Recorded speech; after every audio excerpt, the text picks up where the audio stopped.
The radio crackled LZ in sight, get ready. 0347 hours. Copy, watching the and ridge. Every soldier Wind steady, in on my forward mark. operating base went completely still. Not because of the sound. They had all heard radio static before.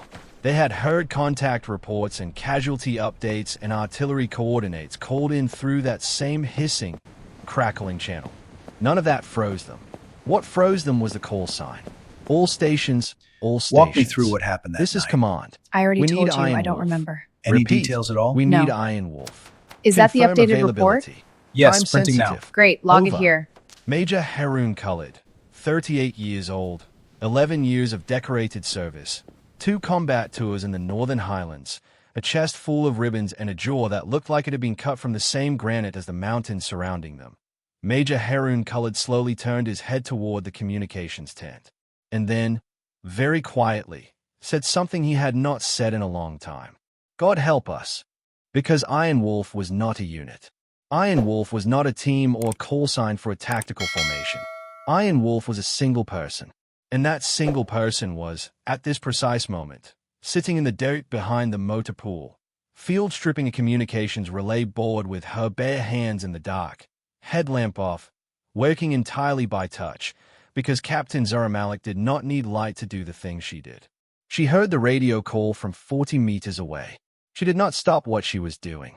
She finished reconnecting the micro-relay junction, a repair that the base's electronics technician had declared impossible without a depot-level facility in at least 2 weeks, snapped the housing back into place, and stood up. She was covered in dust and machine grease. Her hair was pulled back under a faded patrol cap that had seen so many deployments the Army's emblem on the front had worn down to a ghost of its original shape. She was 5 feet 4 inches tall. She weighed 61 kilograms. And she had just been dismissed, formally, with paperwork, from Major Khalid's planning cell exactly 4 hours and 22 minutes ago. She walked to the communications tent. Every eye in the base followed her. 12 hours earlier, the dismissal had not been quiet. The planning cell for Operation Shikari had been running for 72 hours without meaningful sleep, and the smell inside the briefing container proved it. 3 days of coffee, stress sweat, and the particular burning plastic scent of overworked electronics equipment. Maps covered every available surface. The digital terrain model on the central table showed the Comra Valley in exquisite, merciless detail. Every ridge, every choke point, every dead ground fold in the earth where an enemy could disappear and reappear like smoke. Zara had stood at the far end of that table, pointing to a grid reference in the northeastern quadrant of the valley with a laser pointer, and she had been speaking for exactly 4 minutes when Major Khalid interrupted her. Captain. His voice had the particular flatness of a man who has made a decision and is no longer interested in information that might complicate it. That infiltration route puts your element 3 kilometers from fire support range. Yes, sir. Which is why we establish an intermediate relay station at grid, which requires an additional 8 personnel and a logistics chain we do not have. We don't need 8 personnel. We need 2. And the logistics chain is already in place. The resupply convoy from Sector 4 passes within 1,200 meters of the relay position every 48 hours. The room had gone quiet the way rooms go quiet when someone says something that makes complete sense and the person with authority over them does not want it to. Major Khalid had looked at her for a long moment. Not with anger. Not exactly.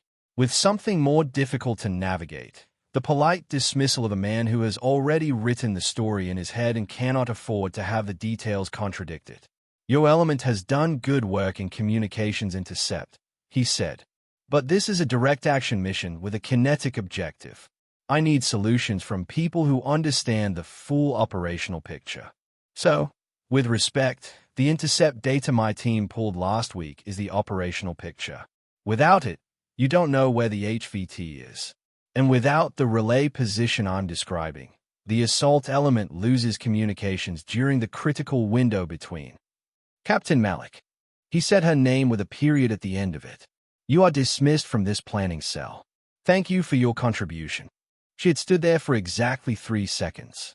3 seconds where the entire room, 12 officers, 2 senior NCOs, and 1 very uncomfortable-looking signals warrant officer, waited to see what she would do. She had picked up her notepad. She had said, "Yes, sir." and she had walked out. Lieutenant Daniel Raza, her signals officer and the closest thing she had to a friend in this forsaken forward operating base, had caught up with her 30 seconds later outside the container. That was... Don't. She kept walking. Zara, he just pulled you from a direct action plan that uses your intelligence product as its foundation. Without your relay position, the assault team goes dark for 22 minutes during. I know what they go dark during, Daniel. I built the signal architecture they're depending on. She stopped walking and turned to face him. In the harsh floodlights of the motor pool, her eyes were very steady and very cold. Document everything. Every technical specification I gave them. Every relay position, every frequency allocation, every timing sequence. Document it with timestamps. You think it goes wrong. I think when it goes wrong, someone needs to be able to fix it quickly. She glanced back at the briefing container, and I need to look at the relay board on the resupply vehicle. The one that came in this afternoon from the northern sector. It's been throwing error codes since 1600 hours and nobody's touched it. Because the tech said it needs depot-level repair. The tech is wrong. She turned and walked toward the motor pool. I'll be behind the vehicles if anyone needs me. Nobody came to find her. Not for 4 hours. And then the radio called for Iron Wolf. The signals sergeant inside the communications tent, a veteran corporal named Yasir whose hands never shook and whose face never showed much of anything, looked up when Zara ducked through the entrance flap. He held out the handset without a word. She took it. Command, this is Iron Wolf. Send your traffic. Over. The voice that came back through the radio was not a duty officer. It was not a communications coordinator. It was a voice she recognized immediately, a voice that carried command authority like gravity carries mass, pervasive, invisible, and impossible to resist. Iron Wolf, this is General Assad Tariq. Authentication follows. Whiskey Delta 79er. Confirm. Zara's expression did not change. Around her, every person in the communications tent had stopped breathing. General Tariq was not supposed to be in this theater. General Tariq commanded the Special Operations Directorate from a headquarters building 400 kilometers south. He was the kind of general who existed on secure video feeds and classified briefings, not on radio nets in forward operating bases at 0347 hours. Authentication confirmed, sir. Iron Wolf ready. Over. I need you to listen carefully. Operation Shikari launches in 90 minutes. At the 30-minute mark, we have received intelligence indicating a secondary element of the HVT security detail is not in the valley. They are north of it. Elevated position. Grid November Kilo 473, 881. A pause. Your signal architecture placed a relay at that grid. Is it active? Zara closed her eyes for exactly 1 second. The relay at that grid was the one Major Khalid had dismissed 4 hours ago. The one she had been pulled from the planning cell for proposing. Negative, sir. That relay was not approved for installation. A silence on the other end that lasted perhaps 4 seconds. 4 very loud seconds. Explain. It was assessed as requiring resources that were not available, sir. She kept her voice precisely neutral. However, she paused. I can have that relay operational in 40 minutes. Another silence. The grid is 12 kilometers from your current position. Yes, sir. Through contested terrain. Yes, sir. With a secondary security element of unknown size operating in the vicinity. Yes, sir. Iron Wolf. The general's voice carried something in it now that was not quite warmth and not quite professional admiration, but was somewhere between the two. What do you need?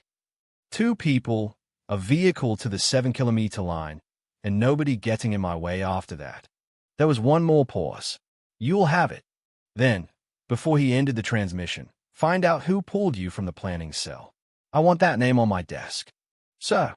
She handed the radio back to Corporal Yasu, who was staring at her with an expression she had seen before on people who have just watched something they do not entirely understand. She turned to leave. Captain. Yasir's voice stopped her. He was not a man who spoke unnecessarily, which meant when he spoke, it landed. The relay board you repaired tonight. Behind the motor pool. Yes. I tested it 20 minutes ago. It's running at 104% rated capacity. He paused. The tech said it was scrap. The tech was looking at it wrong. She stepped back through the tent flap into the cold pre-dawn air. Lieutenant Daniel was waiting for her outside. He had his kit on. He was holding hers. She stopped, looked at him. I heard the transmission, he said. I was outside the tent. You're my signals officer, not my security element. I'm also the only person on this base who can configure the secondary relay module if you get your hands full. He paused, and I documented everything. Like you said, timestamps and all. She took her kit from him, checked the weight, the arrangement, the side pouches where she kept the relay components. Everything exactly where she had left it. Who else? Sergeant First Class Beanish. He nodded toward the vehicle staging area, where a woman in full kit was already pulling pre-checks on a hardened Land Cruiser. She heard the call sign on the base net and reported to the staging area without being asked. Zara looked at Beanish across the motor pool. Beanish looked back. She was 41 years old, had the quiet, economical movements of someone who had spent 2 decades being very good at surviving difficult situations, and she gave Zara a single nod. The nod said, "I'm ready." It also said, "I've been ready." It also said a third thing that did not require words, which was, "I know who you are, and I know what tonight is." 3 people, Zara said. Good. She started walking toward the vehicle. Behind her, she heard the door of the planning container open. She heard Major Culled's voice, sharp, disbelieving, already building toward authority. "Captain Malik, what is the meaning of General Tariq's orders, sir?" She did not turn around. Authentication Whiskey Delta 79er. I'd recommend verifying through command before you obstruct the movement. A beat. Sir. She heard nothing behind her for a full 5 seconds. Then she heard the container door close. She got in the vehicle. The road north of the base was not a road in any meaningful civilian sense of the word. It was an intention, a suggestion made by the passage of vehicles over rocky terrain that something resembling a path might exist if you squinted at it correctly. The Land Cruiser's suspension absorbed what it could and transferred the rest directly to the spines of the 3 people inside it. Beanish drove. She drove the way she did everything, with total focus and zero waste of effort, threading the vehicle through terrain that would have caused a civilian driver to give up within the first 50 meters. Daniel sat in the passenger seat with his tablet open, cross-referencing terrain data with the signal propagation model he'd been building for the last 3 days. The light from the screen lit his face in pale blue. Zara was in the back with her kit open across her knees, doing inventory by touch while she thought. The relay components were all there. 3 microtransceiver modules, each the size of a hardback book. A power cell that would run for 72 hours at full load. 2 antenna arrays folded into their carry configuration, a combined weight of 4.3 kilograms. A signal amplifier, older model, surplus designation, which meant nobody had tracked it through the official logistics system, which meant she had been carrying it in her personal kit for 4 months without anyone asking why. People never asked about surplus equipment. This was something she had learned early and used often. "Talk to me about the secondary element," she said. Daniel pulled up the intelligence overlay. 12 to 15 personnel. Confirmed weapons. RPG variants. Small arms. At least 1 crew served. They moved into the elevated position approximately 6 hours ago. The intercept data suggests they are a reaction force. If the primary assault hits the valley, these people are positioned to cut off any extraction route north, which is exactly where the assault element's emergency extraction runs. Exactly. And nobody in the planning cell caught this. Daniel was quiet for a moment. "They caught it," he said. "I saw the intelligence annex. Someone flagged it as low probability, assessed as unlikely to materialize." Zara absorbed this without visible reaction. "Low probability," she said. "Yeah. Based on what?" "Based on pattern analysis from the last 4 operations in this valley. The enemy hasn't used elevated flanking positions in this specific grid in over 8 months. Because we haven't run a direct action on their primary facility in this specific grid in over 8 months." She folded her kit closed. "They adjusted. We didn't." Beanish spoke for the first time since they'd left the base. Her voice had the particular quality of someone who has been doing the math quietly and reached the point where the math should be shared. If the relay is active and we can confirm the secondary element's exact position, the assault element can reroute extraction. Longer route, but it avoids the kill zone. That's the idea. And if we can't confirm it in time. Zara looked out the window at the dark mountains moving past them. The pre-dawn sky was that specific shade of deep blue that exists only in the 40 minutes before the first gray light comes. Not black, not night, but the held breath before morning. Then the assault element extracts north, runs into a reaction force they don't know exists, and the operation ends differently than it should. Nobody said anything for a while after that. The vehicle climbed. At the 4-kilometer mark, Beanish cut the headlights and switched to the night vision system integrated into the vehicle's forward sensors. The terrain rendered itself in ghostly green. Every boulder, every depression, every fold in the ridgeline above them translated into data for the driver. At the 6.5-kilometer mark, she stopped the vehicle. "Road ends here," she said. Zara looked at the terrain ahead. The relay position was at grid November 473, 881. 280 meters of elevation gain above their current position, across ground that offered minimal cover and a very clear line of sight from the ridgeline where the secondary element had established itself. Distance to their position from the relay site. Daniel checked. 1,100 meters. They are on the eastern face. You'll be establishing on the western side of the same ridge, just below the crest. Line of sight interference. The ridge itself provides some masking. But there's a 60-meter exposed stretch on the approach. Maybe 90 seconds of exposure. At what ambient light level? He checked the time. You'll have roughly 40 minutes before astronomical twilight starts pushing visibility up. 40 minutes. She ran the numbers. 25 minutes to climb to the relay position. 7 minutes to establish the array and configure the modules. 8 minutes margin. Not comfortable. Workable. Beanish stays with the vehicle. Communication check every 10 minutes. She looked at Daniel. "You with me to the base of the exposed section. I go the last 60 meters alone." That wasn't the. Two people moving that 60 meters doubles the heat signature and doubles the noise signature. One person is survivable. Two people are observable. She stepped out of the vehicle. The cold hit immediately. At this elevation, in this hour, the temperature had dropped to approximately 4 degrees Celsius. The ground was hard and flinty underfoot, and the air had that razor quality that comes from altitude and pre-dawn cold combining to strip away any softness. She adjusted the antenna carry pack on her back. Checked her sidearm. She was not carrying a rifle for this movement. The weight exchange not worth it for what was essentially a technical installation with a security risk, not a combat operation. This distinction felt somewhat academic in the present moment, looking up at terrain that contained somewhere between 12 and 15 armed personnel. "Ready," Daniel said beside her. She began to climb. The first 150 meters were straightforward in the way that intensely demanding physical activity is straightforward. It requires total commitment and allows very little spare capacity for anything else. The terrain was broken shale and loose scree overlaid on deeper rock. The kind of ground that takes your full concentration with every step because the wrong placement sends a cascade of sound that travels much further than you want it to. She moved in silence. Not the silence of someone trying to be quiet. The silence of someone who has moved through terrain like this enough times that the quietness is no longer an effort but a default state.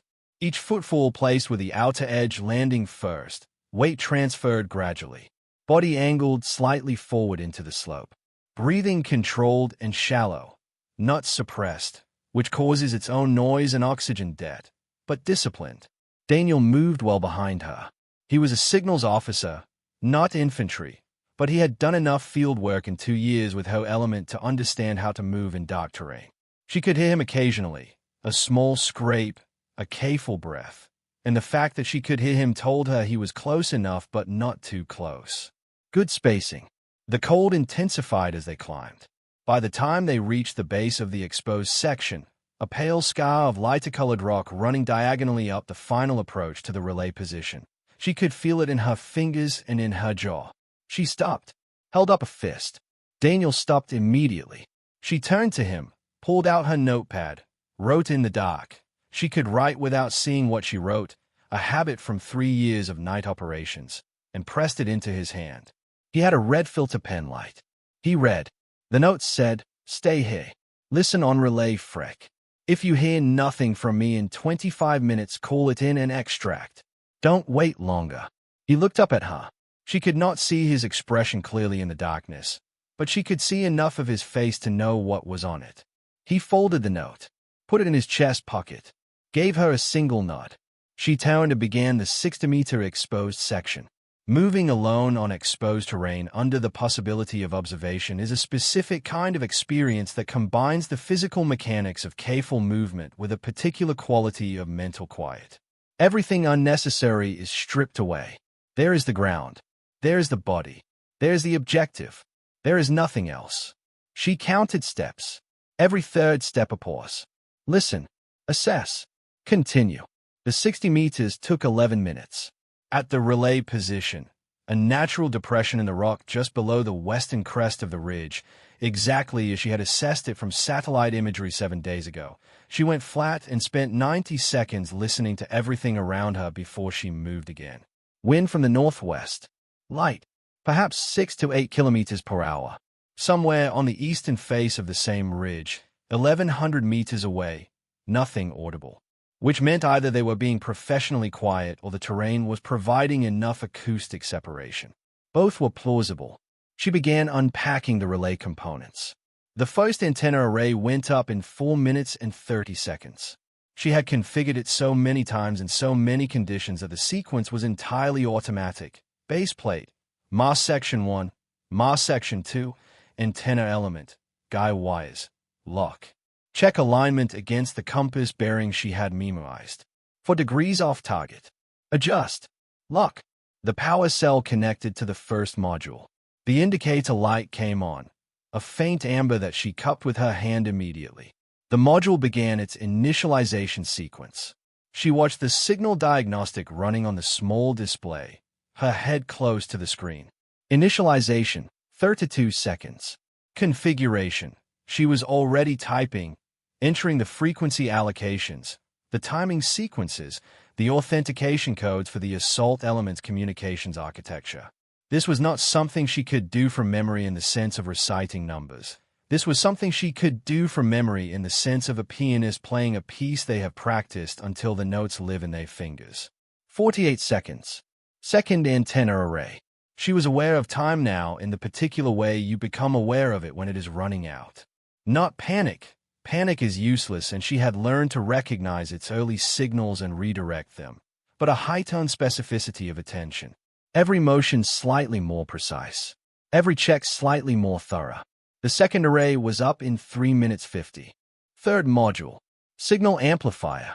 She connected the surplus amplifier, the one that didn't exist in the logistics system, between the first and second modules in a configuration that the standard installation manual did not describe, because this configuration was something she had worked out herself over 18 months, testing it in fragments across 4 different operational environments. The configuration increased the relay's effective range by approximately 31% and its signal clarity in contested electromagnetic environments by what she estimated, conservatively, at 40%. The tech who had called the relay board scrap would not have thought to try it. The tech who had told Major Colored the relay at this grid would require 8 personnel and an extended logistics chain had been working from the manual. Zara had stopped working from the manual approximately 2 years into her career. System check. The relay initialized. Ran through its diagnostic sequence. All 3 modules talking to each other. Signal strength reading at 97% of calculated maximum. Slightly better than she had expected at this elevation and this ambient temperature. She keyed her personal radio. Relay November Kilo active. Authentication Whiskey Delta 79er. All stations on Shikari net. Confirm reception. A heartbeat of static. Then 3 voices came back in quick succession. The assault elements lead, the command node, and the general's personal communications officer, all confirming reception, all with a particular edge in their voices of people who had been waiting for this with something between hope and anxiety. And then the general himself. Iron Wolf. Relay confirmed. You have 21 minutes before assault element crosses the line of departure. A pause. Outstanding. Sir. She was already breaking down the carry packaging, preparing to leave the non-essential material and carry only what needed extracting. Relay will hold for 72 hours on current power cell. Secondary element at the eastern face. I have a line on approximate bearing from acoustic assessment during installation. Recommend assault element be advised that extraction route north is compromised. Grid. She stopped. Sound. From below her. Not Daniel. Wrong direction. Wrong interval. She went completely still. Movement on the western face of the ridge. Below her position. Approximately 200 meters, perhaps 220. Single person. No. Two. Moving upward. Moving without any particular attempt at concealment, which meant either they were careless or they were confident that nobody was here to observe them. She processed this in approximately 2 seconds and reached a very clear conclusion. They were conducting a routine check of the ridgeline. Not because they had detected her. If they had detected her, they would be moving differently. They were doing this because someone in their command had good fieldcraft instincts and had ordered periodic ridge checks on the western face as standard procedure. This was professionally sound and, at this specific moment, deeply inconvenient. She had the relay installed. The relay was transmitting. The mission-critical task was complete. What she now had to do was remain motionless, invisible, and quiet while 2 armed personnel moved upward through terrain that would bring them within, at best estimate, 60 to 80 meters of a position. She pulled her kit flat against the depression in the rock, pressed herself into it, controlled her breathing to the absolute minimum that would keep her functional, not suppressed, which creates physiological debt, but reduced. Cold air in, cold air out, barely visible. She thought about the next 21 minutes. She thought about 31 soldiers in the assault element crossing their line of departure, moving down into the Comra Valley, executing a direct action mission against a high-value target. She thought about the extraction route running north, straight toward the position on the eastern face. She thought about what happens when a force that has just completed a complex direct action operation, carrying casualties or prisoners or both, runs into a prepared reaction force of 12 to 15 personnel in a position of elevation advantage. She thought about Major Culled sitting in the planning container, drinking bad coffee, waiting for the operation to unfold according to the plan he had approved. She was not angry about the dismissal anymore. She was not sure she had ever been angry about it. Anger required an investment of energy that had no tactical return. What she had been, and continued to be, was clear-eyed about what was true and what needed to happen as a result. The 2 personnel below her continued to climb. She measured their pace, assessed their trajectory, ran the angles. If they continued on their current bearing, they would pass her position approximately 40 meters to the south. The depression in the rock that she had chosen was not visible from that bearing. She had checked sight lines during installation, as a matter of habit, as a matter of having been in positions like this before. 40 meters, in darkness, with no active search equipment visible, and no reason to believe anyone was here. She would be fine. She lay still and watched the darkness and listened to the footsteps getting closer. They were professionals. She could tell by the sound of them, the spacing of their footfalls, the way they communicated with each other in short, clipped phrases rather than conversation. She could hear fragments of what they said, not enough to fully follow but enough to confirm they were doing exactly what she had assessed. A routine ridge check, probably one of several during the night, probably timed to a fixed interval. 4 to 5 meters. 40. 35. They stopped. One of them said something in a low voice. The other responded. A short exchange. Then the first one moved, not upward anymore, but laterally, east, moving toward the crest of the ridge, moving toward her relay position. Not toward her. She was lower, deeper in the depression. But if he reached the crest and looked down the western face with any kind of night observation device, the relay array, even field stripped to minimal profile, had a chance of being visible.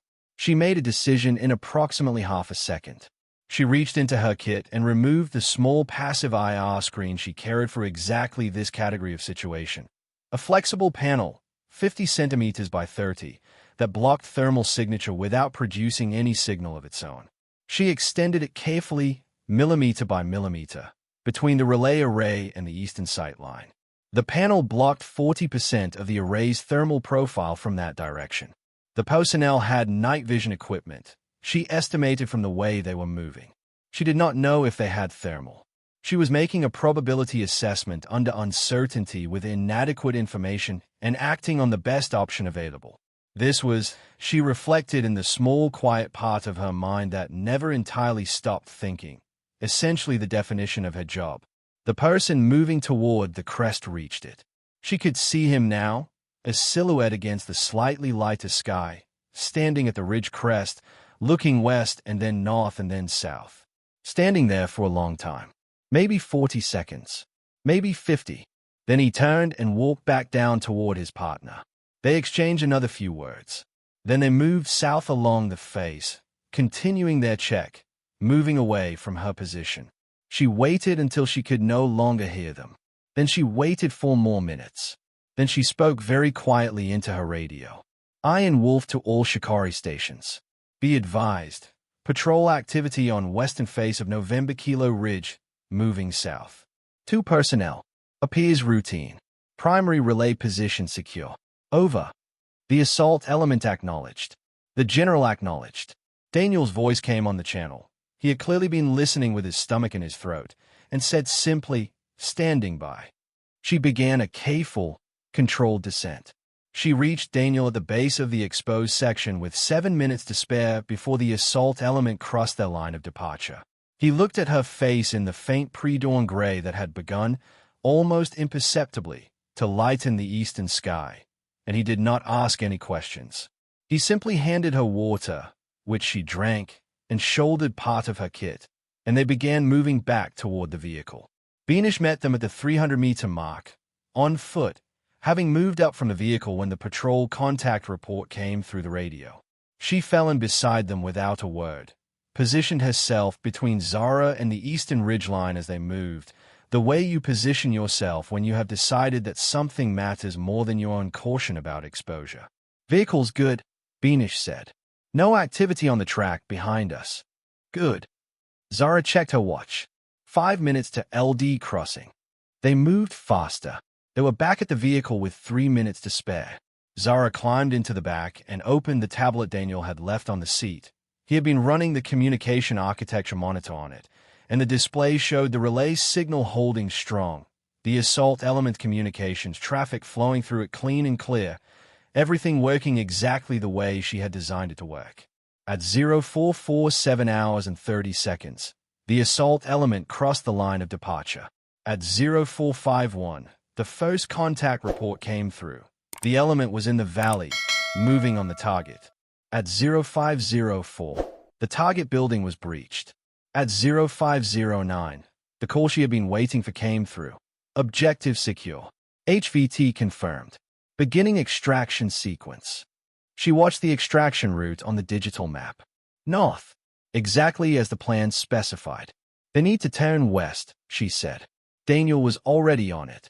He had the assault element's frequency pulled up. He transmitted, Shikari lead, this is Wolf Relay. Be advised, extraction route north is compromised. Enemy element at grid November Kilo eastern face. Recommend alternate route, bearing 270, to intermediate rendezvous.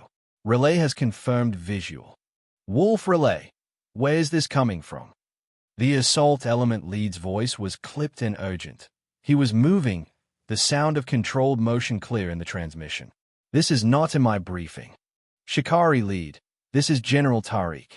The general's voice cut into the channel with the clean authority of someone who does not need to raise their voice to be heard. Confirm the alternate route. Turn west. That's an order. A pause of perhaps 4 seconds. Wilco. Turning west. All elements. Alternate route, bearing 270. Move. Zara let out a breath she had been holding for approximately the last 40 minutes. In the front seat, Beanish said nothing for a moment. Then, that eastern face position. If they'd run north. 12 to 15 personnel, elevated, prepared, waiting for exactly that extraction. Zara closed the tablet. It wouldn't have been good. No, Beanish said. It wouldn't have been. They sat in the vehicle in the cold pre-dawn and listened to the operation unfold through the relay that wasn't supposed to exist, that nobody had approved, that had been called impossible by the official assessment and unnecessary by the officer who had dismissed the person who built it. The extraction took 38 minutes.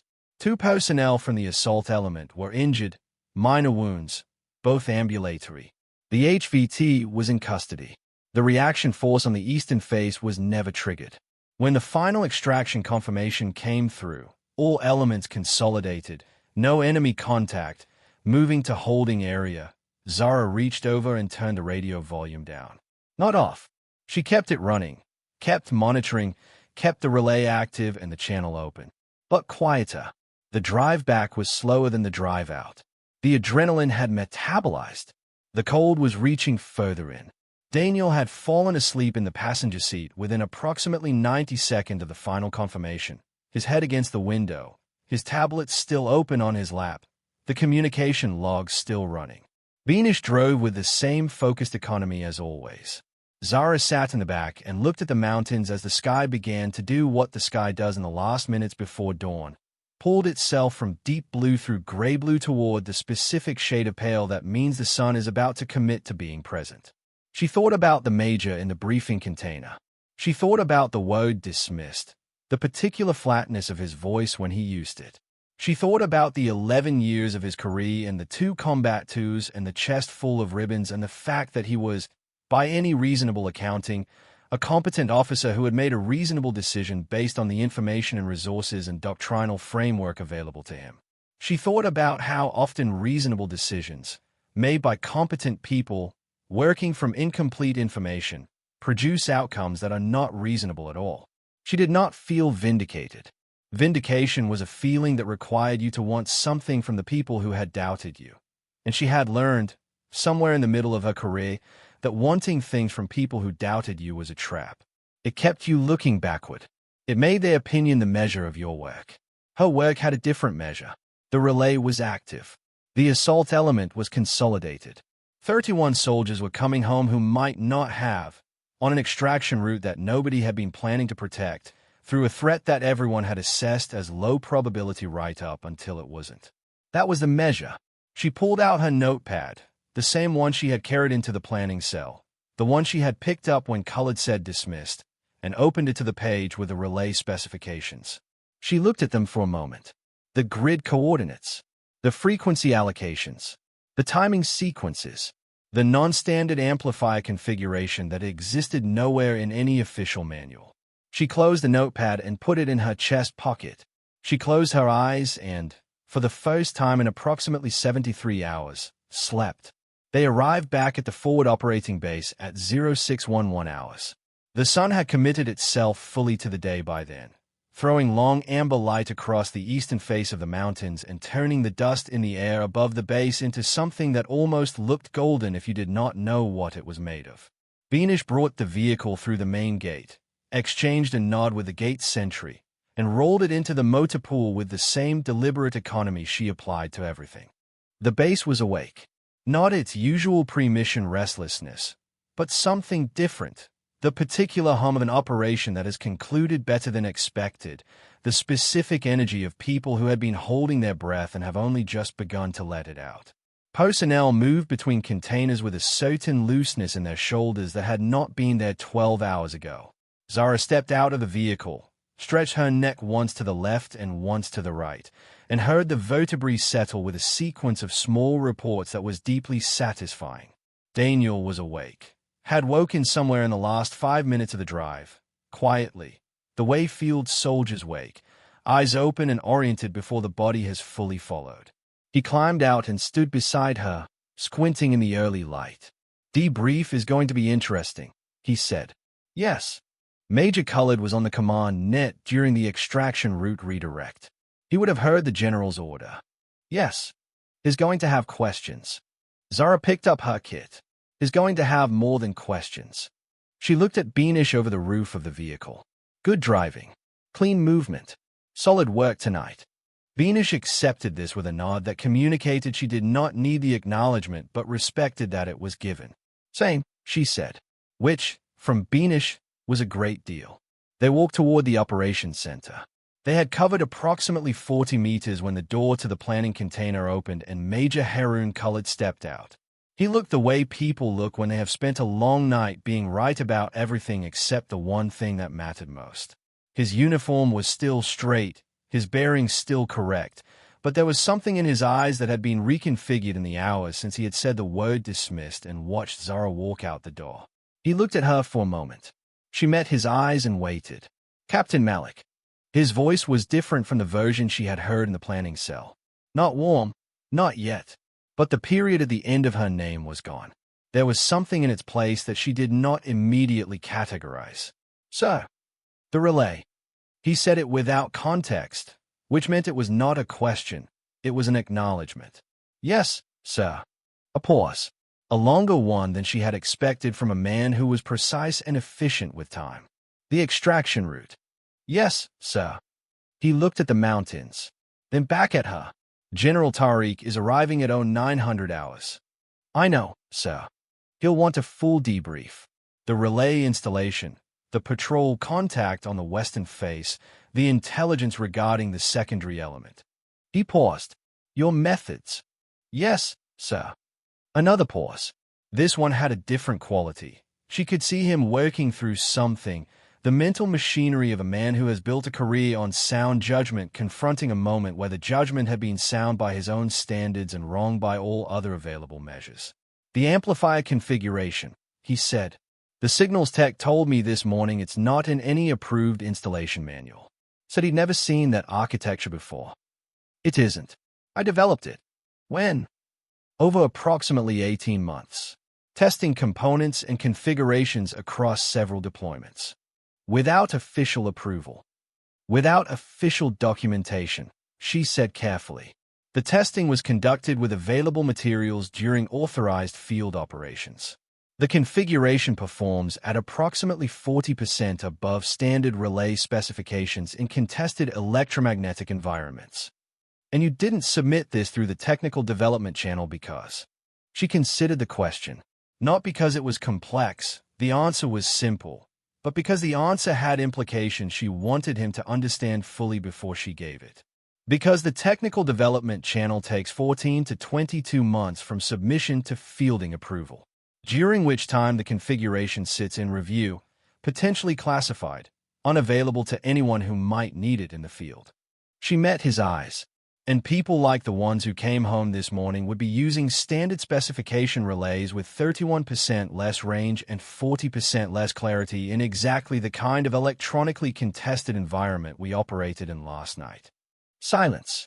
A long, specific silence that had the texture of recalibration. I see, Major Khalid said. Sir. She held his eyes. With respect, I want you to understand something. Last night was not about the relay specification. It was not about the technical architecture or the amplifier configuration or any of the methods I used. She paused. 31 people extracted safely this morning. That's what last night was about. He looked at her for a moment that felt longer than its actual duration. Yes, he said. It was. He stepped back from the doorway of the container in a way that was not quite the military equivalent of standing aside, but was close to it. General Tariq arrives at 0900. I want you rested and clean before the debrief. Understood, sir. She walked past him. She did not look back, but she heard him, very quietly, say one more thing to her retreating back, something she had not expected and would not forget. Good work, Captain. She had 2 hours and 43 minutes before the general's arrival. She used approximately 40 minutes of that sleeping in her bunk, not the deep, dream-heavy sleep of genuine rest, but the disciplined, efficient unconsciousness of someone who knows how to extract maximum recovery from minimum time.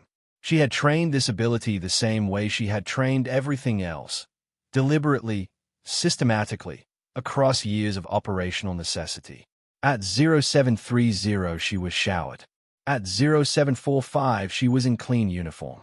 At 0750 she was sitting at the small table in her quarters with a cup of coffee she had made herself from a small French press she kept in her kit, a habit that predated her army career and that she refused to abandon regardless of operational environment, which had made her the subject of exactly the kind of mild, affectionate mockery that means people like you.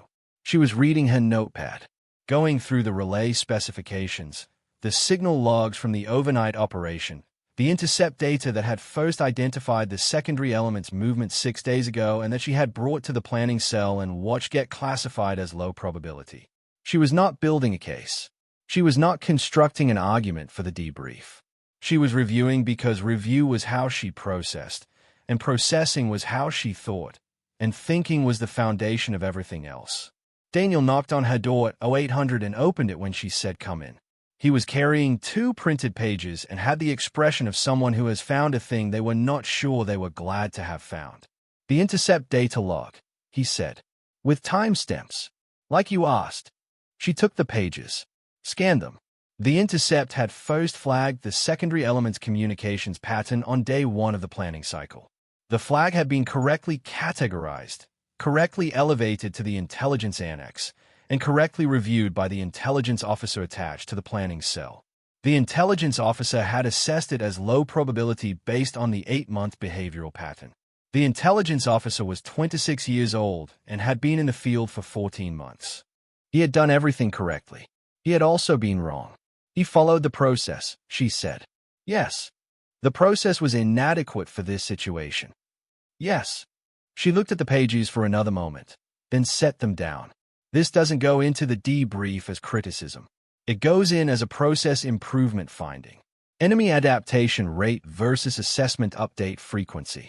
We need a shorter cycle for updating behavioral pattern baselines when operational tempo changes. Daniel was quiet for a moment. "You're protecting him."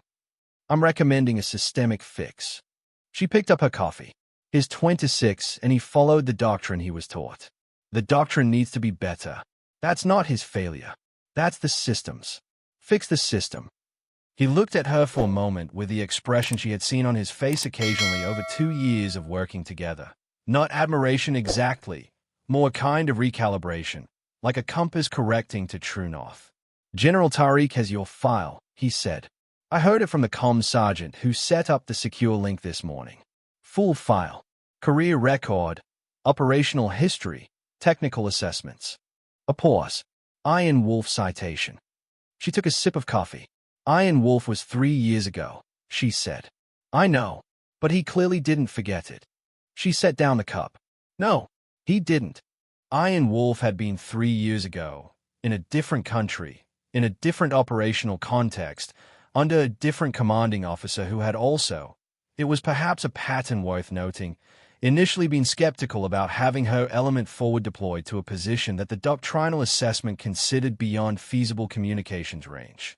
The situation had involved a reconnaissance team pinned in a river valley, a communications blackout caused by terrain masking and enemy jamming, and a window of approximately 25 minutes before an enemy reaction force reached the reconnaissance team's position. She had solved the communications problem by establishing an improvised relay using 2 separate commercial band transceivers she had modified to bridge the military frequency architecture, mounted at an elevation that cleared the terrain masking, powered by a vehicle battery she had removed with a spanner from a truck whose owner she had not consulted. The relay had been operational for 19 minutes. During those 19 minutes, the reconnaissance team had been vectored to an extraction point. A quick reaction force had been redirected to cover the extraction, and every person in the river valley had come out. The commanding officer who had been skeptical about her deployment had written the call sign in the commendation report. Iron Wolf. Because, he had written, she had moved through that terrain and through every obstacle in her path. Administrative, physical, doctrinal, with a focused, quiet, unstoppable determination of something that does not consider the possibility of being stopped. She had read the commendation and thought that wolves did not think about stopping. Wolves thought about the objective. She kept the thought and the call sign, and nothing else about that day that was not tactically useful. General Assad Tariq arrived at 0853 hours, 7 minutes ahead of schedule, in a helicopter that announced itself while still several kilometers away and landed in the vehicle staging area with the practiced authority of a man whose helicopter had landed in many places and expected those places to be ready for it. He was 61 years old, which he wore the way very fit soldiers wear their age, not hidden and not ignored, but carried efficiently, without waste. He was medium height, broad through the shoulders, with close-cropped gray hair and the kind of eyes that process information continuously even when the face around them is doing something polite. He walked off the helicopter and Zara, standing with Daniel and Major Colored at the staging area edge, came to attention. General Tariq walked straight to her. This was noted. It was noted by Major Colored, who stood one pace to her right. It was noted by the small group of staff officers who had followed the general off the helicopter and who were now performing the particular act of appearing not to observe something while observing it carefully. It was noted by Beanish, who was standing at the vehicle 30 meters away and whose expression of absolute neutrality covered, Zara suspected, of very specific satisfaction. Captain Malik. He stopped in front of her and looked at her with those continuously processing eyes. Not warmly, not coldly, with the direct, measuring assessment of someone who has been thinking about this conversation for several hours. Sir, the relay you installed last night. Non-standard configuration. Yes, sir. 31% range extension, 40% clarity improvement in contested environments. Those are your numbers. Conservative estimates, sir, based on field testing over 18 months. 18 months of field testing. He said this without inflection, which somehow gave it more weight than if he had emphasized it. And in those 18 months, this configuration was applied to how many operational relays? 7, sir, under my direct supervision. With what outcomes? All 7 relays performed at or above projected specifications. 3 were used in direct support of operations. All operations concluded successfully. A pause. The general looked at her for a moment that had the quality of a formal evaluation, not hostile, but precise. Why wasn't this submitted for technical review and fielding? She gave him the same answer she had given Khalid, and she watched his reaction in the same way she had watched Khalid's. The general's reaction was different. Where Khalid had shown the recalibration of a man confronting the gap between his expectations and reality, the general showed the focused attention of a man who is filing information for later use and already knows how he is going to use it. Major Khalid. The general turned to Khalid without preamble. Your assessment. Khalid came to attention reflexively. Then, with the particular composure of a man who has had 3 hours to think about what he is going to say, Captain Malik's technical assessment of the relay position was correct and I declined to act on it. The operations extraction route was compromised as a direct result. Captain Malik corrected the deficiency under difficult conditions and under time pressure, producing a successful outcome. He paused precisely 1 beat. I made an error in judgment, sir. The general looked at him for a moment. Yes, he said. You did. Then, with a shift in register that was not softer but was somehow more human, so has everyone in this command at one point or another. Major. The question is what you do with it. He looked back at Zara. Debrief in 15 minutes. I want the full technical account, the intercept timeline, and your recommendation on the process improvement you've obviously already drafted. She had not told him she had drafted a process improvement recommendation. Yes, sir, she said. He began walking toward the operations center. His staff followed. Major Khalid fell in beside them. Zara did not move for a moment. Daniel appeared at her shoulder. How did he know about the process improvement recommendation? He said. Because it was the obvious next step, she said. He's been doing this for 30 years. He knows the obvious next step. Do you think he knew about the dismissal before he put out the call sign last night? She looked at the general's back, already inside the operations center. He knew, she said. He knew before he made that transmission. He knew the relay position. He knew who had proposed it, and he knew it had been declined. She picked up a notepad. The transmission was the solution and the evaluation simultaneously. A test. An operational test. The mission needed the relay. He used the person best positioned to provide it and watched how they handled everything around it. She paused. It was elegant, actually. That is one word for it, Daniel said. She walked toward the debrief. The debrief ran for 2 hours and 12 minutes. It was one of the more methodical 2 hours Zara had spent in a room with a general officer, which was itself a useful data point. It told her that General Tariq had not come to assign credit or conduct ceremonies. He had come to understand, in the technical and precise sense of the word, exactly what had happened, why it had happened, and what it meant for how things should happen going forward. He asked questions that were specific and structural. He asked about the relay configuration in enough technical detail that she realized, about 20 minutes in, that he had an engineering background, not current, but real. He asked about the intercept data timeline and the process failure with the careful attention of someone building a systemic case, not looking for someone to blame.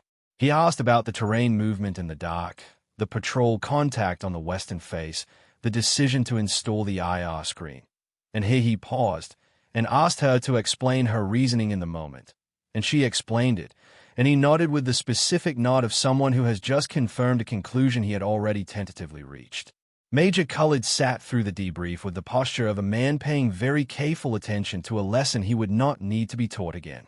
He interjected twice, both times to add tactical context that was accurate and relevant. He did not attempt to minimize or explain away. Zara found, during those 2 hours, that her assessment of him had shifted, not dramatically, not to warmth, but toward a kind of professional recognition. He was a man who had made a mistake, understood it fully, and was processing it correctly. That was not nothing. That was, in fact, fairly rare. At the end of the debrief, General Tariq leaned back in his chair and looked at the ceiling for approximately 4 seconds, the gesture of a man organizing his conclusions, and then looked at Zara. Your process improvement recommendation. The assessment baseline update cycle. Yes, sir.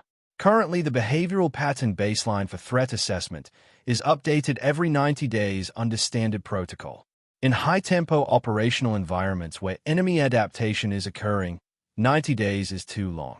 The secondary element last night had adapted their tactical positioning within a 30-day window. The assessment baseline hadn't updated. The intelligence officer correctly applied current protocol. Current protocol was insufficient. Your recommendation. 30-day cycle minimum in active operational environments. Automated flagging of any new behavioral data that deviates more than 15% from the established baseline, requiring immediate reassessment regardless of cycle timing. She paused. It's not a complicated change. It requires a protocol amendment and a simple software update to the assessment tool. Implementation time, once approved, is probably 3 weeks. The general looked at her for a moment. Draft it formally. Full recommendation document. On my desk within 48 hours. Yes, sir. The relay configuration. He picked up the technical specifications sheet she had provided. I want this in the technical development pipeline, not the standard channel. That takes 2 years and you and I both know it. I want it on the accelerated review track. You know what that requires? She did. The accelerated review track required a general officer sponsor. Yes, sir. You'll have one. He set the sheet down. You'll also need to document the 18-month testing data formally. All 7 operational applications. I can have that ready in 4 days, sir. 48 hours. He stood, which meant the debrief was over. I read your file, Captain. All of it. Iron Wolf 3 years ago. The River Valley. The commercial transceivers. He looked at her with those continuously processing eyes. Do you know what that citation says at the end? The actual final line. She did. She had read it once, when it was written, and had not read it again. She remembered it the way you remember things that matter without knowing you are memorizing them. Something to the effect that the methodology and instincts demonstrated were exceptional and should be developed at the highest level. Verbatim, the officer's combined operational and technical capability represents an asset whose further development would constitute a force multiplier of exceptional value. Recommend accelerated advancement and assignment to positions of increasing complexity and authority. He looked at her. That citation was 3 years ago. I wrote it. Silence in the room. She had known the general's name on the citation. She had not previously considered, or had chosen not to follow the implication, that the general who wrote it and the general who called for Iron Wolf on the radio at 0347 hours were the same man continuing the same thought. You've been watching, she said. Not a question. Watching is the wrong word. he said. Waiting for the right operation and the right moment. A pause. I apologize that the moment required putting you in a difficult position. The operational need was real, but I could have intervened earlier in the planning process. The planning process produced a correct assessment of most of the objective, she said carefully. The correction required a specific capability. It was reasonable to deploy that capability when it was needed. He looked at her. You're defending the process that dismissed you. I'm assessing the process accurately. It had a gap. The gap was filled. The outcome was correct. She met his eyes. I don't require the process to have been perfect in order for the outcome to be the right measure. Another of those 4-second ceiling pauses. Major colored, the general said without looking at him. Do you understand now why Iron Wolf is Iron Wolf? Colored was quiet for a moment. I think I'm beginning to, sir, he said. And there was something in his voice that had not been there before. Not deference, exactly, but the particular quiet of a man who has had something important demonstrated to him and is processing it honestly. After the formal debrief ended and the general staff began the organizational work that follows general officers wherever they go, Zara found herself standing outside the operations center in the morning light. The base had fully transitioned to its daytime rhythm now. Vehicles moving, personnel crossing between buildings, the sounds of tools and radio transmissions, and the distant thrum of a generator being serviced. Normal sounds. The sounds of a base that had run an operation last night and was continuing to run today. She pulled out her notepad, opened it to a clean page, wrote, in her careful, precise hand, the first line of the relay configuration technical document, the one that would go into the accelerated review track, the one that would, if the process moved as General Tariq clearly intended it to move, eventually become part of standard equipment doctrine, available to signals officers in the field who did not have 18 months of unauthorized testing experience and a surplus amplifier in their personal kit. She wrote the first line and then paused and looked up at the mountains. They were very clear today. The early morning light made them look almost reasonable, comprehensible, finite, just rock and elevation and the particular authority of geography. Later in the day, they would go back to being mountains, which meant they would go back to being enormous and indifferent and capable of killing you through weather or terrain or the people who lived in them. And you had to approach them with the appropriate combination of respect and technical preparation and honest assessment of risk. She thought about that. The mountains. The appropriate combination of respect and technical preparation and honest assessment of risk. It was, she thought, a workable definition for most of the things she encountered. She heard footsteps and looked up to find Major Colored approaching. He was not carrying paperwork. He was not in operational posture. He was simply walking, in the morning light, toward her, which meant this was intentional and personal and therefore somewhat harder to categorize than any operational interaction. He stopped a comfortable distance away and looked at the mountains with her for a moment. The extraction route, he said. I ran the timeline this morning. If the assault element had gone north. Don't, she said. He looked at her.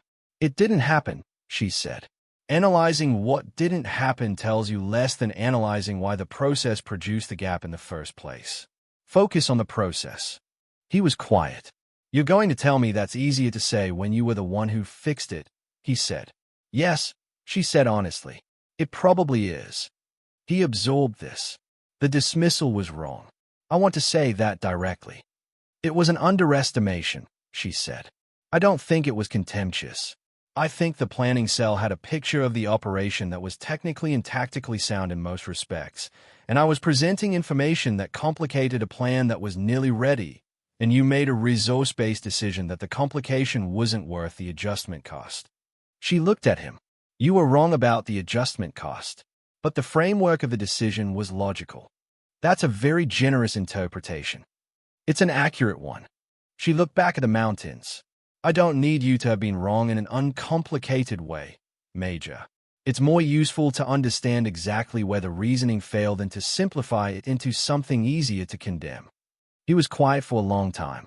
The general is going to move you, he said. After the formal recommendation. The accelerated advancement. You know that? Yes. Somewhere with more complexity and authority, as the citation says. A pause. Somewhere you won't be dismissed from planning cells. Somewhere the operations will be larger and the stakes will be higher, and I will make mistakes that are larger and more consequential than anyone in your planning cell made last night, she said. And I will have to process those accurately and build from them. She paused, as will whoever is commanding me at the time. A very faint sound from him. Not quite a laugh. The cousin of a laugh. The thing that happens when something is simultaneously true and difficult and briefly, darkly funny. Fair enough, he said. He stayed beside her for another moment, looking at the mountains. Then, that amplifier configuration. The one that isn't in any manual. Yes. I want to understand it. Not for the document. I know you're writing that. For my own understanding. He paused. Would you be willing to walk me through it? She looked at him.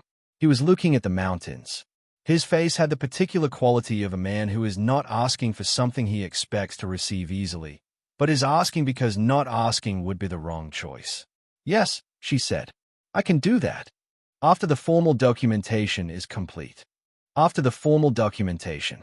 Yes. He nodded once. Then he walked back toward the operations center. She watched him go.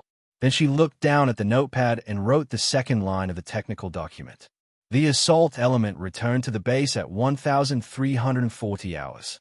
They came in through the main gate in 2 vehicles, 12 personnel plus the HVT, who was transported in a separate secured vehicle with a dedicated escort.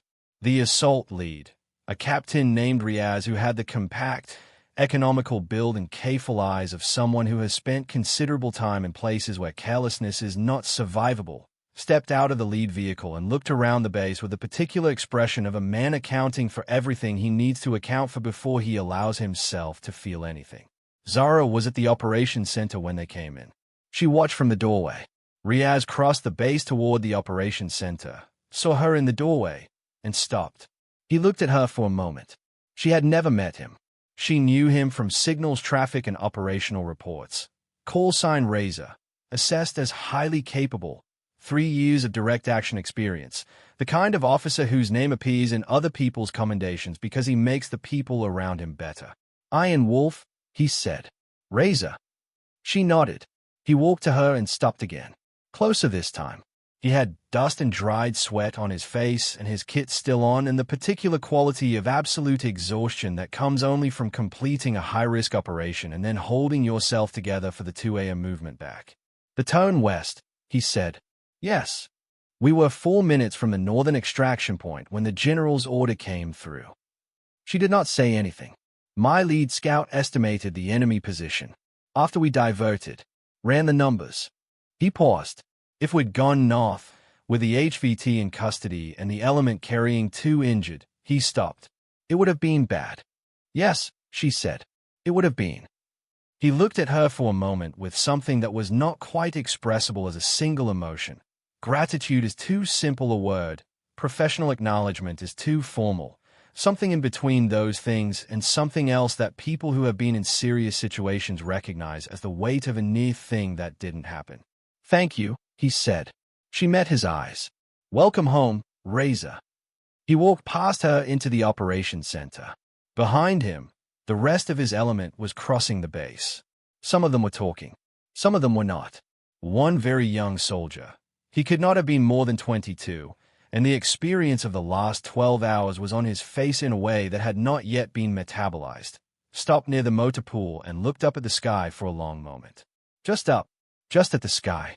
The particular gesture of someone checking that it is still there. She watched him. Then she looked up at it herself. Blue and clean and very large. The mountains framing the northern face of the valley. The morning's reasonable-looking clarity giving way to the afternoon's deeper tones. The FOB humming with its particular contained energy below that enormous, indifferent sky. She took out her notepad. Wrote the 3rd line of the technical document. The 4th. The 5th.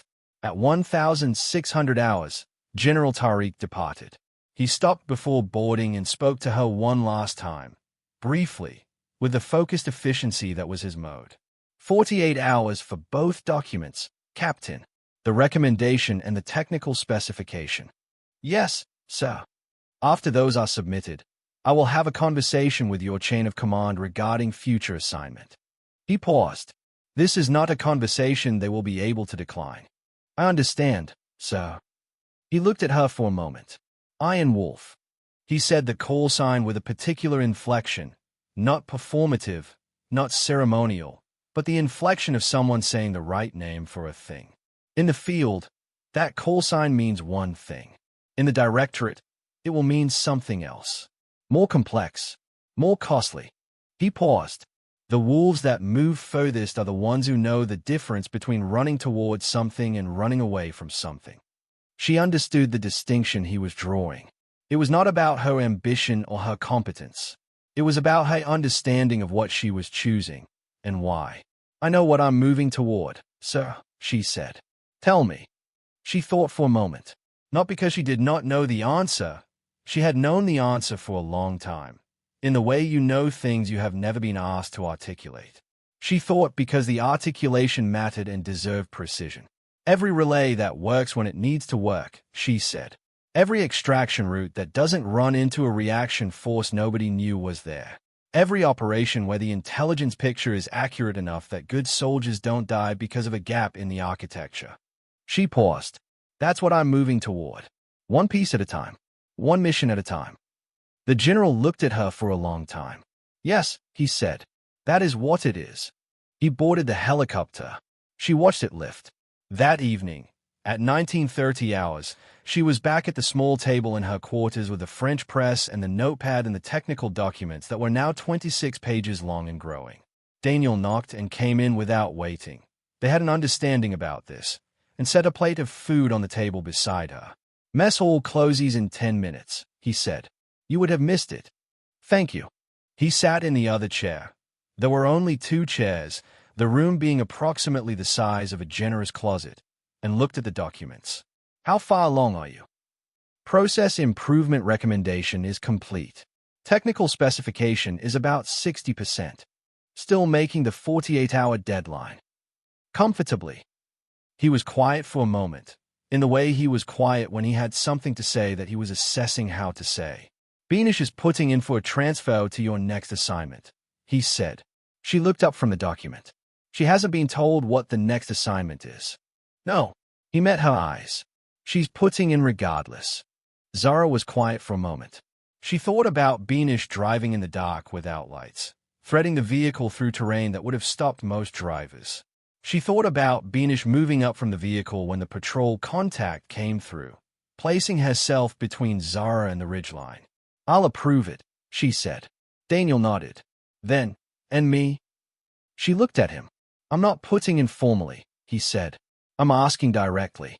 Which is the honest version? She picked up her coffee. Considered. You know the next assignment will be harder than this. Yes. The operations will be larger. The stakes will be different. The consequences for any errors will be more significant. Yes. And you're asking anyway. I'm asking anyway. He met her eyes steadily. Because a relay at Grid November Kilo didn't get built by one person. The documentation that's going to change the assessment cycle didn't get built by one person. The architecture you run in your head 24 hours a day is extraordinary, Zara. But the signals don't get where they're going without someone managing the network. He paused. That's what I do, and I'd like to keep doing it. She held his eyes for a moment. Then she nodded once. Yes, she said. He exhaled something that was not quite relief, but was the thing that comes after having asked a question you were not entirely certain would go the way you needed it to. Good. He stood. Eat the food before it gets cold. He left. She looked at the plate, then at the document, then out the small window of her quarters, where the mountains were visible in the last light of the day, dark against a sky that was going from deep blue to the particular purple-black that comes just before stars appear. She ate. She finished the technical document at 0230 hours and submitted both files simultaneously through the secure command network. The receipt acknowledgement came back from the General's communications officer within 4 minutes, which meant someone on his staff was maintaining watch specifically for this submission. She noted this the way she noted everything, accurately, without elaboration. She closed the tablet and sat in the dark for a moment. The base was quiet. Not the compressed quiet of pre-mission tension, but the real quiet of a place that has done what it came to do and is resting. Outside, the wind had died. The mountains were invisible against the dark sky, just presence, mass, the particular gravity of large things that don't need to be seen to be felt. She thought about the relay at grid November Kilo, running in the dark on the western face of the ridge, signal flowing through it clean and clear. 72 hours of power remaining. Nobody up there to hear it working. Nobody watching the indicator light. Just the physics of electromagnetic transmission doing its quiet, reliable work through the night. She thought about the word dismissed. The particular flatness of it. The door closing behind her as she walked out with a notepad. She thought about what Daniel had said. The relay at grid November Kilo didn't get built by one person. This was true. It was also incomplete. The relay got built because one person, in the 4 hours between dismissal and call sign, chose to fix a board behind the motor pool in the dark instead of sitting in her quarters processing the dismissal. One person knew the terrain from satellite imagery she had studied 7 days earlier out of habit, not assignment. One person had 18 months of non-documented testing data in her head and a soapless amplifier in her kit and the kind of certainty about what was necessary that does not require anyone's approval. She was not humble about this in the false sense of denying it. She was honest about it in the accurate sense of knowing exactly what it meant and what it cost. What it meant, one person, with the right preparation and the right instincts and the refusal to accept that impossibility is a final verdict, can change what happens to 31 people on a dark night in a contested valley. What it cost? Years. Years of being underestimated, of working in the margins of official process, of building capabilities that nobody asked for and nobody tracked and nobody acknowledged until the moment they were desperately needed. Years of saying yes, sir, and picking up the notepad and walking out the door and going back to work. She was 34 years old. She had 10 years left before the age profile of the service began to create institutional pressure, one way or another. 10 years was a long time. 10 years was also, depending on what you were trying to build, not very long at all. She was not afraid of the 10 years. She was precise about them. The next morning she found a handwritten note under her door. Not a formal communication. Not a document or an official correspondence. A note, folded once, on plain paper, in the careful handwriting of a man who had spent his career writing operational orders where precision of language had consequences. She unfolded it. It read, Captain Malik, the amplifier configuration. When you have time, I would like to understand it fully, not for the document, as I said. For my own understanding of what I missed, and why. Not an order, a request. Colored. She read it twice. Then she folded it carefully and put it in the front pocket of her notepad, behind the relay specifications. She picked up her kit, walked out into the morning. The sun was up. The mountains were clear, the way they are clear on very good days when the atmosphere is settled and the light is direct, every ridge visible, every contour legible, nothing hidden by haze or angle or the particular tricks of distance. She looked at them for a moment. Then she began walking toward the operations center, where there was work to do and a note to answer and documents to follow up and an entire architecture of things that needed building that nobody had asked for yet, that would be needed on some future night in some future valley when the radio crackled and a voice cut through the static looking for Iron Wolf. The relay would be ready. It was always ready. That was the point. She did not look back. The mountains held their ground. The signal ran clean through the dark. 3 days after the operation, the base received new orders. Not for a mission, not for a tactical movement or reconnaissance tasking or any of the operational directives that arrived through the command network with their particular urgency and their particular weight. These orders were administrative in classification, which meant they arrived in plain text through the standard distribution channel, which meant everyone on the base saw them within approximately 40 minutes of their transmission. Captain Zura Malik, callsign Iron Wolf, was reassigned to the Special Operations Directorate, effective in 14 days, pending formal handover of all current responsibilities and ongoing technical projects. The orders contained one additional line that was not standard language, not doctrinal phrasing, not the kind of thing that appeared in normal administrative correspondence. It read, by direction of General Officer Commanding, Special Operations Directorate. Priority assignment. All facilitation required. Daniel read it on the shared operation screen at 0730 and said nothing for almost a full minute. Then he said, 14 days. Yes, Zara said. That's fast. That's the general's timeline, not mine. Are you ready? She considered the question with the seriousness it deserved rather than dismissing it. Ready was a word that meant different things in different contexts. Ready isn't technically capable. Yes, she was that. Ready as in operationally prepared. Yes. Ready as in having resolved everything that needed resolving in the current assignment before moving to the next one. That was the more interesting version of the question. I will be, she said, in 14 days. She spent the first 4 of those 14 days writing. Not the formal documents. Those were already submitted and acknowledged. She wrote operational notes. The kind that do not appear in official records because they are not official in nature but which contain the most useful information that exists about any given operational environment. The specific frequencies that drift in the northeastern valley during temperature inversions. The 3-kilometer stretch of track north of the base where vehicle communications consistently degrade due to a geological formation that official maps do not adequately represent. The behavioral signatures of the local threat networks that had emerged in the last 60 days and that the 90-day assessment cycle had not yet incorporated. She wrote all of it, carefully, specifically, in the precise, practical language of someone writing for a successor who will need to function independently in this environment and cannot afford to learn everything from scratch. She gave the notes to Daniel, who would stay at the base for another 3 weeks completing the technical handover before following her to the directorate. He read the first 4 pages and looked up. This is everything. Not everything, she said, but the things that aren't in any official documentation that someone needs to know. You could have filed these formally. They would have gone through review and sanitization and come out the other end as 3 bullet points in a standard annex. She looked at him.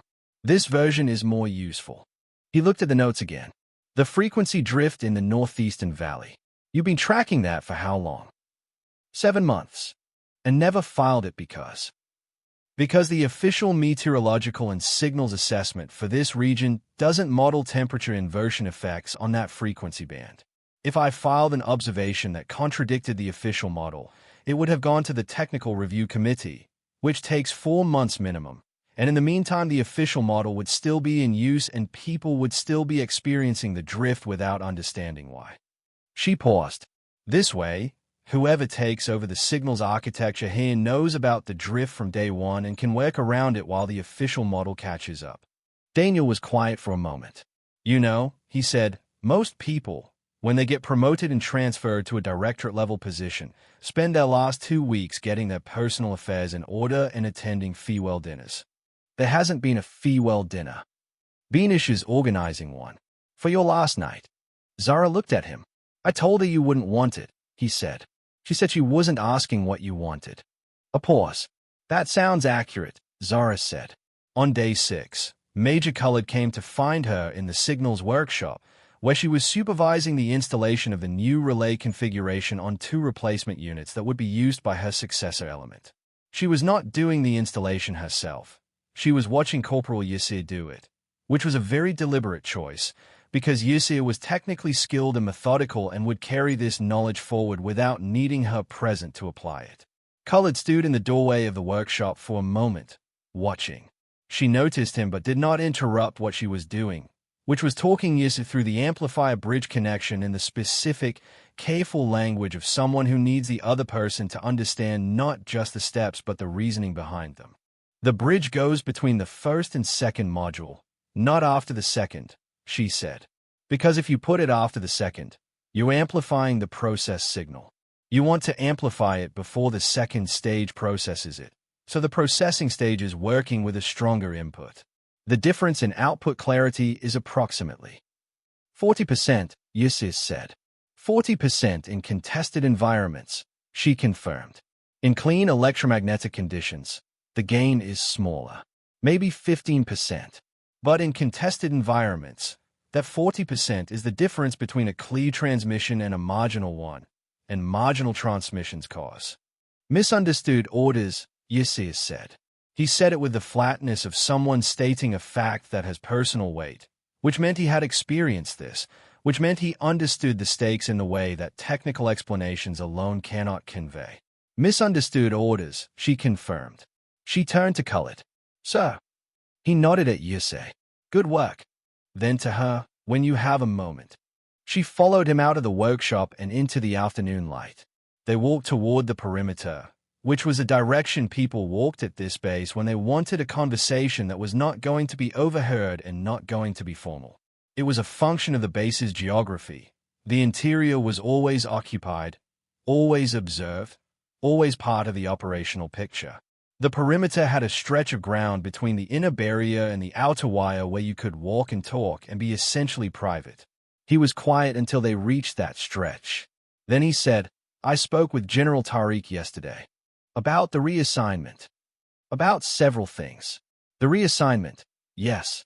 Also about the technical development track for the relay configuration. Also, he paused in a way that had weight. About my own next assignment. She waited. He's offered me command of a training establishment. Advanced signals and communications, focused on the kind of integrated technical operational capability that, he stopped, that your kind of work represents. He looked at the outer wire, the mountains beyond it. He said the establishment needs officers who understand what the gap between doctrine and field reality looks like, who have seen it from the wrong side of it. He said that directly. He said it in language that was more diplomatic than that. But yes. A pause. He also said that you had recommended against systemic blame and towards systemic improvement. That your process improvement recommendation did not name individuals. It wouldn't have been useful, she said. No. He was quiet. It would have been understandable, though, given the circumstances. She thought about this. The word understandable. The space it opened between what was justifiable and what was right. The 26-year-old intelligence officer who assessed the secondary element as low probability, she said. He did exactly what he was trained to do. If I had named him in the recommendation, he would have carried that for the rest of his career. And the next 26-year-old in the same position would still be working from the same inadequate doctrinal baseline. Because the system wouldn't have changed, it would have just found someone to attach the failure to. She looked at Khalid. Naming people doesn't fix systems. It just gives systems somewhere to point.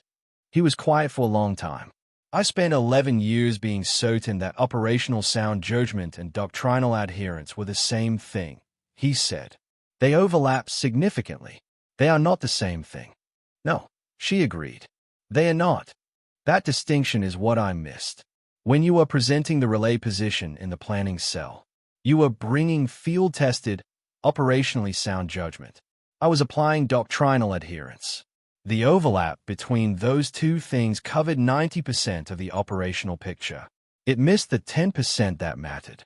She did not tell him he was wrong to apply doctrinal adherence. She did not tell him the 11 years had been misguided. Because they had not been. Because 90% overlap was genuine and valuable and the reason he was a major with 2 combat tours and a chest of ribbons. She told him the thing that was actually true. The training establishment, she said. That's where the 10% gets fixed. If you take that command, the officers who come out of it will have both things. The doctrinal foundation and the capacity to recognize when the doctrine is insufficient. He looked at her. You think I should take it? I think you're the right person for it, she said. You know what the gap looks like from inside the planning cell. You know what it costs. That knowledge doesn't come from a manual. She paused. Take it. He stood in the afternoon light for a long moment. The mountains behind the wire, the bass humming behind them, the particular stillness of a place between one thing and the next. You're going to be a general officer someday, he said. I want you to know that I understand now what that will mean. For the people under that command. She looked at him. That's a long way away. Maybe, he said, but I wanted to say it while we were still on the same base. Before the distance gets too formal for it. She held his eyes for a moment. Thank you, sir, she said, and meant it. He nodded once, then walked back toward the operations center. She stood at the perimeter for a while longer. The mountains were doing what they always did, being enormous and present and completely indifferent to the human calculations happening at their feet. She had always found this specific quality of mountains useful. The indifference was not hostile. It was honest. It reminded her that the terrain did not care about rank or doctrine or the word dismissed or the call sign Iron Wolf. It simply was what it was, and you either prepared for it accurately or you did not. And the outcomes were what they were. She turned and walked back toward the workshop. There was more to teach Yasir before she left. On the 13th day, Beanish held the farewell gathering. It was not a dinner in any formal sense. The base's culinary infrastructure did not support formal dinners and nobody had suggested otherwise. It was a collection of people standing around the vehicle staging area in the evening with food brought from the mess hall and distributed informally, the way things are distributed in field environments when ceremony is not available but gathering is. About 30 people came. Not the entire base, but the people who had been part of operations Zara's element had supported. The people from the signals section, Corporal Yasir, who stood at the edge of the group with his food and said very little, and whose presence was more significant than many louder attendances. Captain Riaz came.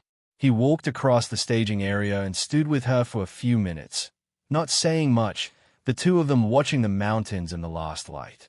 He had been in and out of the base twice since the operation, running 2 more missions in the valley. Both had used the relay at Grid November Kilo. Both had run clean. "You know the new element lead," he said. "The one taking over your signals architecture." "Lieutenant Farrokh." "Yes." "Is he ready?"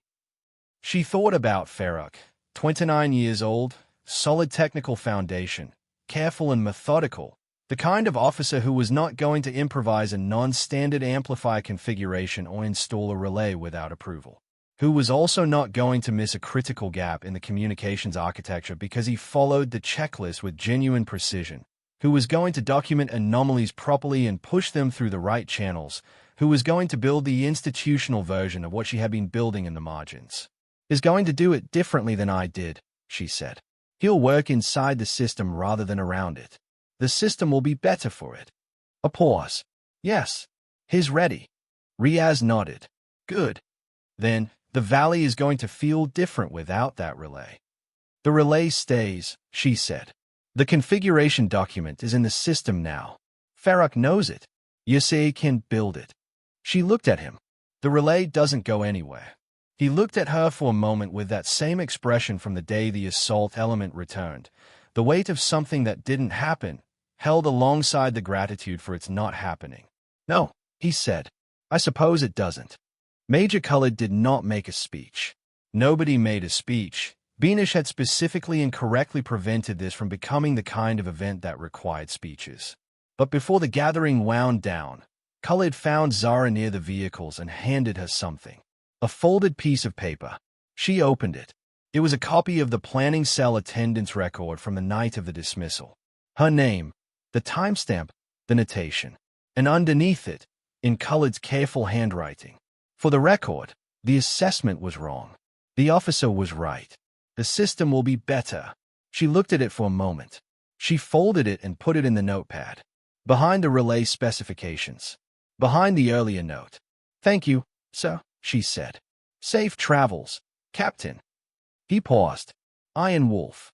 She left on the 14th morning at 0600 hours, in a helicopter that smelled of hydraulic fluid and canvas and the particular cold that lived in military aircraft before the sun has warmed them. Daniel and Beanish were not on this flight. They would follow in 3 weeks when the handover was complete. She was alone, which she had expected and was comfortable with. She carried one bag. The kit went separately, through logistics. The French press was in the bag, wrapped in a spare shirt. The notepad was in her chest pocket. The technical documents existed in the secure network, accessible from anywhere the Directorate systems reached. The helicopter lifted. She looked down as the base fell away below her. The containers, the vehicles, the motor pool where she had spent 4 hours in the dark with a broken relay board. The perimeter wire. The stretch of ground where she and Khalid had walked. The signals workshop where Yus was, at this precise moment, probably already running his morning checks on the new relay units. She watched until the base was small enough to lose definition, and then looked forward. The mountains were enormous and clear and completely indifferent in the early morning light, doing what mountains always do, which is persist. She pulled out the notepad. opened it to a clean page.